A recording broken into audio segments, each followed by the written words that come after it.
Hello everyone. Today I'll be talking about how to prepare the poems of English literature optional. So if we talk about paper 1, we have two poets, John Donne and William Wordsworth. So John Donne poems are five poems that have been mentioned in the syllabus. So these poems, if we talk about all the poems that have been mentioned and how we have to prepare the poems, you need to first prepare about the age to which the poet belongs. Then you have to prepare about the poet, and then you have to go to understand the poem in a line wise manner, because that line wise understanding is very necessary.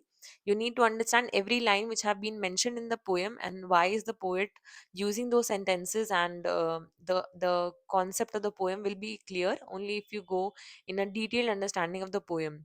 There are many YouTube channels which explains the poem in a very detailed manner. Go for the English language understanding as the medium to understand the poems, because it will give you phrases and it will give you terms which you can use while you are answering the questions. Also, this will be a general understanding of how to attempt the poems. But if we specifically talk about paper 1, so paper 1 poems are given to understand the writer. So what I mean with this, I'm saying, let's suppose we have five poems of John Donne.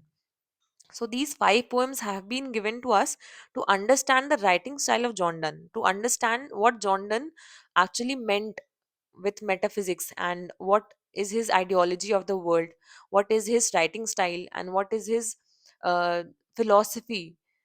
All these things are to be understood with the use of these poems.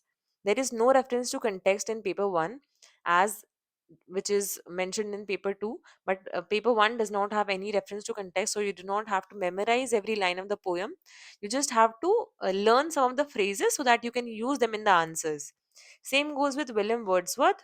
You have to understand why these poems have been mentioned, and these poems have been actually mentioned so that we can understand how Wordsworth writing was different from the writings of the other ages, and also how Wordsworth was a romantic poet. Same goes here also. You can memorize some of the, you can write down some of the phrases and some of the lines which have been asked in previous years. Let's suppose of Ode to Intimations of Immortality, some of the lines have been mentioned and some of the lines are important there. Other poems also, you can pick out some of the phrases which you find necessary and important, and you can use it as examples while substantiating your point in the answers. If we talk about paper 2, there is a different way of asking questions in paper 2. We have reference to context, and in the poets which have been mentioned here are William Butler Yeats, T.S. Eliot, W.H. Auden, Philip Larkin, and A.K. Ramanujan. So the reference to context is a little tricky part because it is compulsory and you cannot opt out. There is no choice. So how you have to prepare it? Let's suppose you're preparing William Butler Yeats. So all the poems have to be dealt in a very clear and very precise manner. Do all the poems in such a way that that you know that some sort of paragraph can be of certain poem only. This can only happen when you practice, and some of the poems, if you do not find it easy to understand, or you are finding a difficulty in understanding the core of the poem, you can always refer to the channels which are giving explanations of the poems. Those are fine explanations, but there is a caution that if you have a different understanding or you have a different viewpoint of the phrases, and you think that you can substantiate those understanding your understanding with valid evidence, then it is good to go. You don't need to compulsory comply to the meanings which have been present in the internet. If you have a different understanding and you can substantiate it well, then it is fine and good to go. Rest of the questions in paper 2 are question number 2, 3, and 4.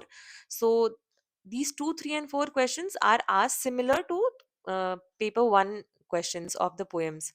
What I'm saying is, in paper 2 we have the topics modernism, poets of 30s, stream of consciousness, and all which have been mentioned.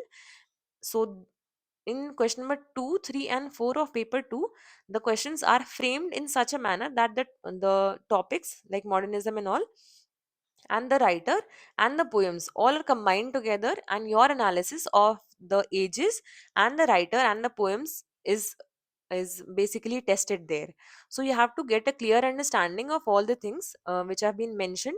So you have to prepare two things in paper 2. First, the reference to context part, and then the overview part of the age, the author or the writer or the poet, and the work. Let's suppose if you're preparing for poems, then the poem. For example, if you're preparing William Butler Yeats, then you have to prepare about William Butler Yeats, the age to which he was writing, the modernism, the style of modernism which he was using, and also the time which he was belonging, and William Butler Yeats, and then the poems which have been mentioned. So you have to substantiate whatever question is being asked. You have to substantiate your understanding with examples of William Butler Yeats poem only. Okay, so it happens like this. So this way you can attempt some of the questions. And the poem, the reference to context part is easy. If you can identify which poem does it belong to, you don't need to mention the name of the poem, but you have to identify which poem does it belong to, because it is a 10 marker and missing a 10 marker costs a lot. So be very clear with the poems and keep on memorizing over time, and it will, you will grasp all the things which have been mentioned. So keep on revising. Till then, thank you.